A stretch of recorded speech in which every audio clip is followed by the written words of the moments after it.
ಸಖತ್ ಖಾರ ಬಣ್ಣ ಮತ್ತು ರುಚಿ ಆಚಿ ಚಿಲ್ಲಿ ಪೌಡರ್.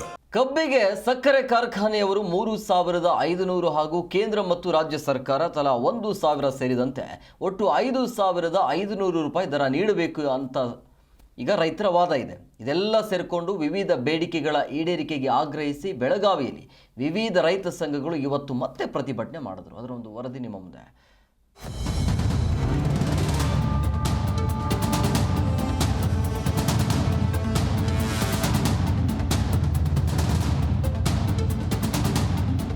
ವಿವಿಧ ಬೇಡಿಕೆಗಳ ಈಡೇರಿಕೆಗಾಗಿ ಕರ್ನಾಟಕ ರಾಜ್ಯ ರೈತ ಸಂಘ ಮತ್ತು ಹಸಿರು ಸೇನೆ ನೇತೃತ್ವದಲ್ಲಿ ನಡೆದ ಪ್ರತಿಭಟನೆಯಲ್ಲಿ ರಾಜ್ಯದ ವಿವಿಧ ಜಿಲ್ಲೆಗಳ ಸಾವಿರಾರು ರೈತರು ರಾಜ್ಯ ಹಾಗೂ ಕೇಂದ್ರ ಸರ್ಕಾರದ ವಿರುದ್ಧ ಸಿಡಿದೆದ್ರು.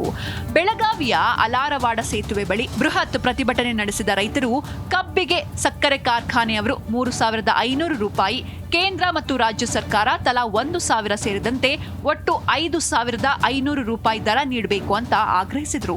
ಪ್ರತಿಭಟನೆಯ ನೇತೃತ್ವ ವಹಿಸಿದ್ದ ಮುಖಂಡರಾದ ಚೂನಪ್ಪ ಪೂಜೇರಿ ಮತ್ತು ಶಶಿಕಾಂತ್ ಗುರೂಜಿ, ಕಬ್ಬು ಬೆಳೆಯುವ ರೈತರಿಗೆ ನ್ಯಾಯಯುತ ದರ ನೀಡಬೇಕು, ತೂಕದಲ್ಲಿ ಆಗುತ್ತಿರುವ ಮೋಸ ತಪ್ಪಿಸಲು ರಾಜ್ಯದ ಎಲ್ಲಾ ಕಾರ್ಖಾನೆಗಳಲ್ಲಿ ಸರ್ಕಾರದ ವತಿಯಿಂದಲೇ ಡಿಜಿಟಲ್ ತೂಕದ ಯಂತ್ರ ಅಳವಡಿಸಬೇಕು, ಬೆಳಗಾವಿಯ ಸಕ್ಕರೆ ಆಯುಕ್ತರ ಕಚೇರಿಗೆ ಮುಖ್ಯಸ್ಥರಾಗಿ ಐಎಎಸ್ ಅಧಿಕಾರಿಯನ್ನ ನೇಮಿಸಬೇಕು ಅಂತ ಒತ್ತಾಯಿಸಿದ್ರು.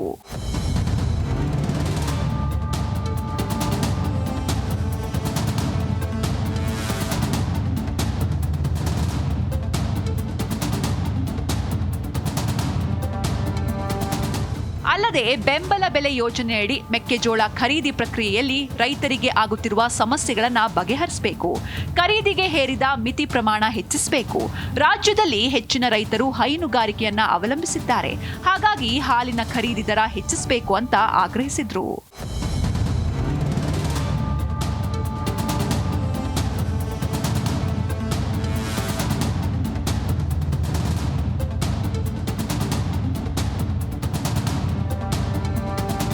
ಪ್ರತಿಭಟನಾ ಸ್ಥಳಕ್ಕೆ ಆಗಮಿಸಿ ಮನವಿ ಆಲಿಸಿದ ಸಕ್ಕರೆ ಸಚಿವ ಶಿವಾನಂದ ಪಾಟೀಲ್, ರೈತರ ಯಾವುದೇ ಸಮಸ್ಯೆಗೆ ಪರಿಹಾರ ಇದ್ದೇ ಇರುತ್ತೆ, ಆದ್ರೆ ಬಾಗಲಕೋಟೆ ಜಿಲ್ಲೆಯಲ್ಲಿ ರೈತರೇ ಕಬ್ಬಿಗೆ ಬೆಂಕಿ ಹಚ್ಚಬಾರ್ದಿತ್ತು.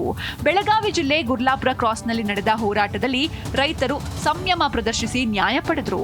ಆ ಹೋರಾಟದಿಂದ ಇಡೀ ರಾಜ್ಯದ ರೈತರಿಗೆ ಸಹಾಯವಾಗಿದೆ. ರಿಕವರಿ ಆಧರಿಸಿ ಕಬ್ಬಿಗೆ ದರ ನೀಡುವ ಪ್ರಯತ್ನವನ್ನ ಸರ್ಕಾರ ಮಾಡಿದೆ ಅಂದ್ರು.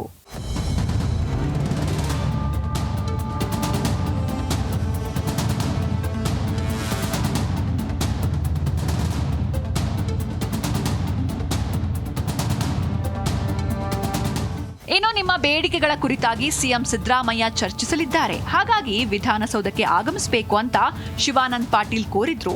ಇದಕ್ಕೆ ಒಪ್ಪಿದ ರೈತರು ಸುವರ್ಣ ವಿಧಾನಸೌಧಕ್ಕೆ ತೆರಳಿದ್ರು. ಇತ್ತ ಪ್ರತಿಭಟನೆ ಮುಂದುವರಿಯಿತು. ಬಳಿಕ ರೈತ ಮುಖಂಡರು ಸಿಎಂ ಜೊತೆ ಸಭೆ ನಡೆಸಿದ್ರು. ಶ್ರೀಧರ್ ಪೂಜೇರಿ, ಜಿ ಕನ್ನಡ ನ್ಯೂಸ್, ಬೆಳಗಾವಿ.